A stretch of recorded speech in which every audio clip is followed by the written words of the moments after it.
Woo-wee! We had a game today, Duck fans. We had a freaking college football game, and it was a historic one. Yes, it was against Portland State. Yes, we shouldn't get too excited about this. At the same time, I'm going to need y'all to turn the hype dial onto 11. Because holy hell, we scored a lot of points, and they didn't score a lot of points.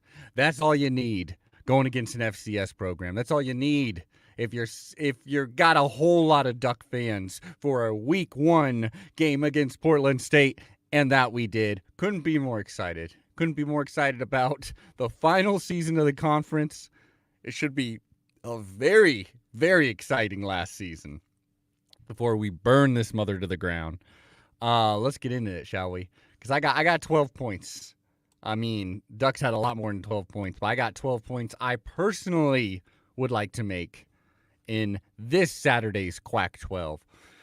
Now, first one, it's a simple one, but it's a beautiful one. It feels so good to be a Duck. Feels so good to be a Duck today. When we score the most points in the season opener, but even more so than that, most points in the modern football era. Just for those of you wondering, Oregon has scored more points than this. It was actually against Puget Sound in 1910, I do believe. I was at that game. 1910. 114-0 we scored there, but that does not take away the fact that we just hung up 81 freaking points on a living, breathing football team. Never mind what conference they play in or the state of the program, but 81 points. Hell yeah. But again, the thing I'm probably more excited about, because we were going to score points. Even Oregon's worst teams in their history were going to put on points against Portland State. What we weren't sure about is that defense. The defense did defense, and we should be excited about that. The Duck D stepped up. You know, the first after the first 3 and out, I believe we stopped them. But then those next 2 drives, I don't think I was the only Duck fan that was thinking, oh, here we go again. These screens are way too effective. You know, they are pushing us around for a minute. They're definitely getting some ground game going. They scored that touchdown. I was not feeling too happy. There was even that play where he kind of overthrew his man, where a different quarterback, a different team, that probably would have been easy completion, that they probably would have kept marching down the field. But no, we don't need to be ragging on this defense because they held them to 7 points. And, you know, even the first game of this season, no matter who you're going against, it's fair to kind of throw out the results because it's week 1. We all know the biggest jump is from week 1 to week 2. This is week 1, so I was ready to kind of throw anything out. But, no, we looked great. I'm willing to throw out the first half, you know, that first touchdown, because we completely nuked their offense. So many punts. Third down, there were 4 or 15 on third down. They only got 200 total yards, including 52 passing yards. And for a team that, you know, we were worried about the secondary, we were worried about run stopping. We all got that Oregon State game still running in our heads from last season, but couldn't ask for more. Obviously, this is a step down from the rest of the competition we'll be playing this year, but 7 points, 200 total yards. Chef's kiss. Actually got some pressure. Wonderful. Number 3, Bo Nix matched the hype, which is saying something because there's a whole lot of hype. There was billboard-sized hype for this man. You know, there was so much talking, and we didn't need him to be out there much. No one wanted to see him playing in that second half. If Bo Nix is playing in the second half, that is either a sign that this game was way too close or that Ty Thompson is way too far away from being a true QB number 2. But we'll get into him a little bit later. But no, Bo Nix did exactly what he needed to do. Was stupendous as always. You can tell he's a real Duck. Despite the Auburn legacy, despite the time he's had there, he is 100% a Duck. And in the end, 23-27, 287 yards, 3 touchdowns, rushing Absolutely none. And that is exactly what we wanted. We do not need to be seeing him run against this team. Obviously he's a very effective runner. I want that to be a threat, but we don't need any hits for week 1. So what more can you say? Absolutely stupendous. My man is even bigger than this billboard that I'm looking at right now. Amazing. Now let's get on to the next point.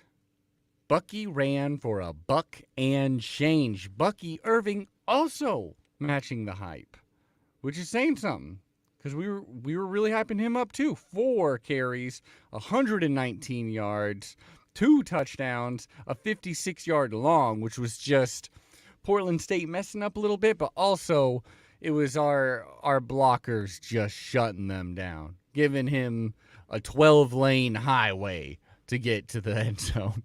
An easy stroll, too. I mean, what can you say? Bucky, again, living up to his name.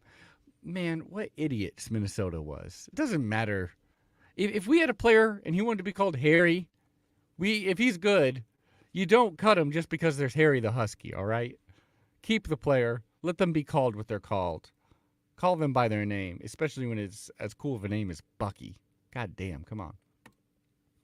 Tie time is my 5th point here. Tie time did not disappoint. First of all, it came exactly when it needed to, which was early in the 3rd quarter.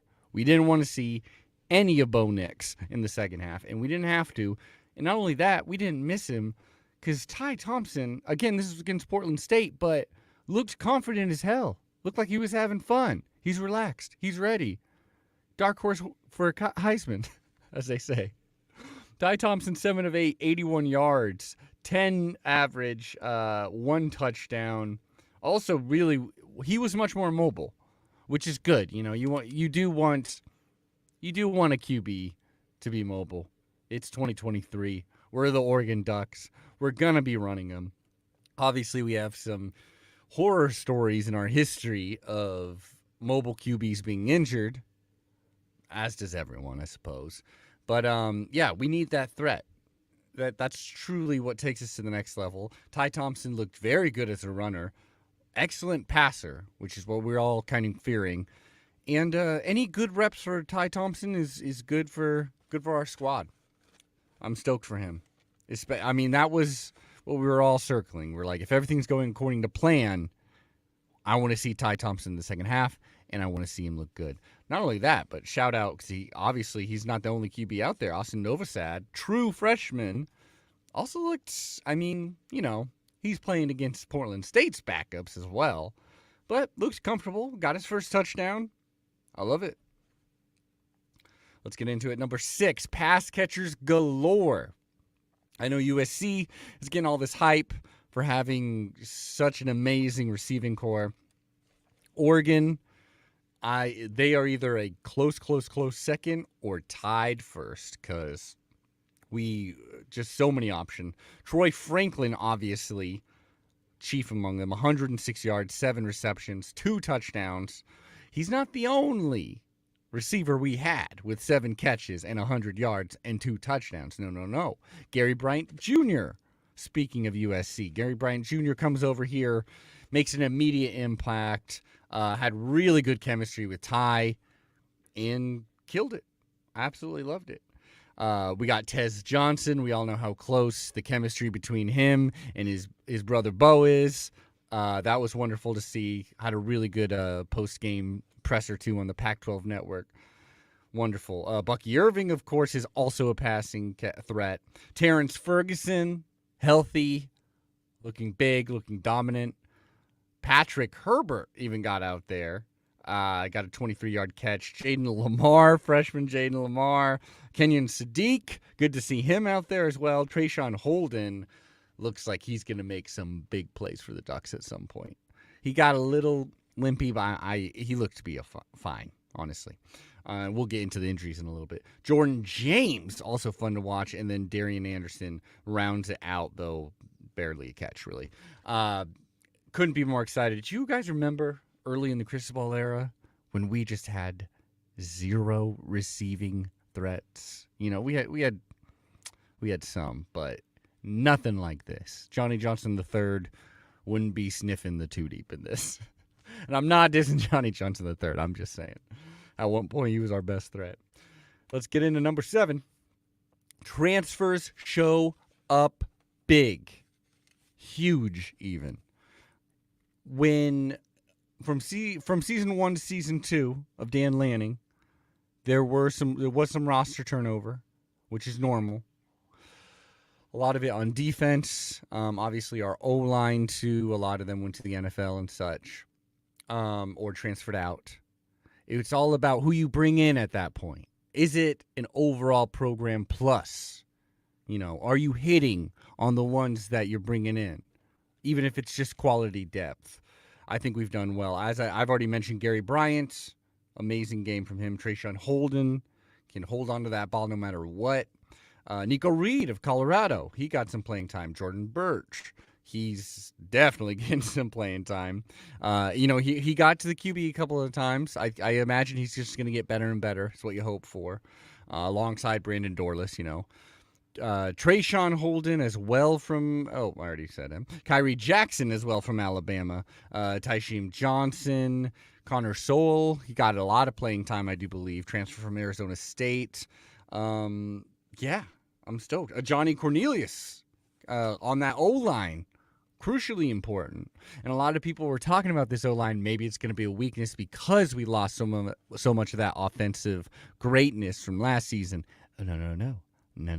At least not against Portland State. Next week's going to be huge, but we all know this. Number 8, Pac-12 all-team candidates. Now, obviously, Bo Nix was mentioned. There's a lot of great QBs. A lot of great QBs they'd rather have on there, But alongside Bo Nix, we got plenty of people that I think truly can not only be Pac-12 All-Stars, but if everything goes perfectly, maybe national, maybe American. Who knows? Specifically, I would say, Bucky Irving. Holy cow. Bucky Irving is up there. Troy Franklin, maybe even another receiver. Like, maybe we can get all Pac-12 Troy Franklin and Gary Bryant Jr. Terrence Ferguson, he definitely has the offensive threats. I'm not sure if we're going to be using that tight end position as much as we did last season, as far as actually, regularly to pick up the big yardage.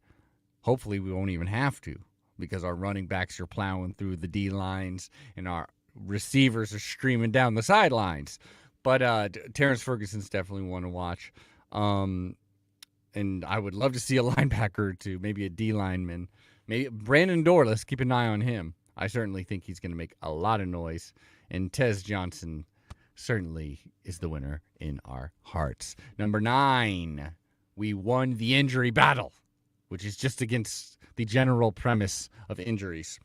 We are looking fairly healthy right now. This is not like the Cristobal eras when everybody was always, we'd have all the injuries right before week 1. The 5th injury to Cam McCormick. We have 0 wide receivers for some reason.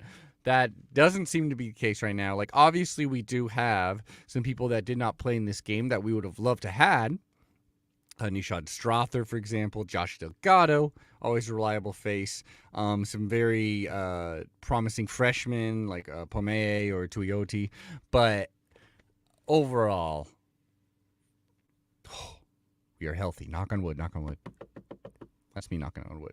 Number 10, also basically penalty-free. There was a little confusion even in the broadcasting whether we had 1 or 2 penalties. I believe there was maybe there was an unsportsmanlike, and I believe there was a holding at some point, or an unnecessary roughness on Jackson. But that was late in the game. What's making my heart feel good is no false starts. If you saw Florida against Utah, you know what a false start can do to its team. And there seems to be some great chemistry with Oregon, at least in Autzen, against an inferior opponent. There's, there weren't any stupid mistakes. How many times in the few games we've played or that have been played this year have we seen players go out with the same number jersey and that cost them? Again, I guess I'm talking about Florida, Utah. That game was nuts. But yeah. The penalty, I mean, that's truly where you're seeing not only recruiting is obviously a huge part of being a coach, but when you see that lack of penalties, that really is a testament to you got the guys on the same page. Number 11, shout out to PSU, not because necessarily they played well, because they didn't. A highlight reel from Portland State would consist of maybe 3 plays. Maybe. But they came, they played, and they were conquered. I want Portland State to be a good team, and I hope in the future they do. Bruce Eugene Barnum came in. As I said, we talked to our friend Mike Lund, who works over at Portland State. I want them to be good. I hope they're good. They just got a paycheck from us. I hope one day they can upset another Pac-12 team. It'll be a lot easier in the future when the Pac-12 consists of Mountain West. But, yeah, shout out to Portland State Vikings. I hope you win every other game after this. And the final one, let's get into it, the bottom 11. The bottom 11 is where we talk about the other Pac-12 schools. The school, Oregon, way at the top. All the way under there is the bottom 11. A lot of them haven't played. Some of these games I wasn't really able to watch, like most of the Washington game, for example, because it's hard for me to stop the vomit when I'm watching that team, especially when they're up. Plus, it was during the Oregon game. But I just wanted to express how hyped I am, how stoked I am. I know it's the same thing. How excited I am. All those mean the same thing. That the Pac-12 may be undefeated in week 1. Knock on wood again. Undefeated. Let's win all these non-con games and then let the top tier feast on the bottom tier, and let's just have the best Pac-12 season there's ever been, and then let the Ducks win it all in embarrassing fashion for the other teams. But I do want the Pac-12 to go out in a blaze of glory. Amen. That being said, y'all, I'm just so excited football's here. I'm excited the Ducks look so good. Nick Aliotti, after the game on Pac-12 Network, truly said that was the best opener he's ever seen. Full stop. He was dead serious. Hard to do better. We could have prevented that one touchdown, but hey, I'll take it. Y'all, Ducks are here, and they are ready to kick some fucking ass. That's right, I said it. We'll see y'all on the main feed. Apple Podcasts is where you can give us 5 stars. If you want to give us $5, you can give us that over on the Patreon. You will get hundreds of Oregon Duck themed entertainment shows. That was poorly said. I'm just excited to see y'all. Go Ducks. Quack, quack. See you next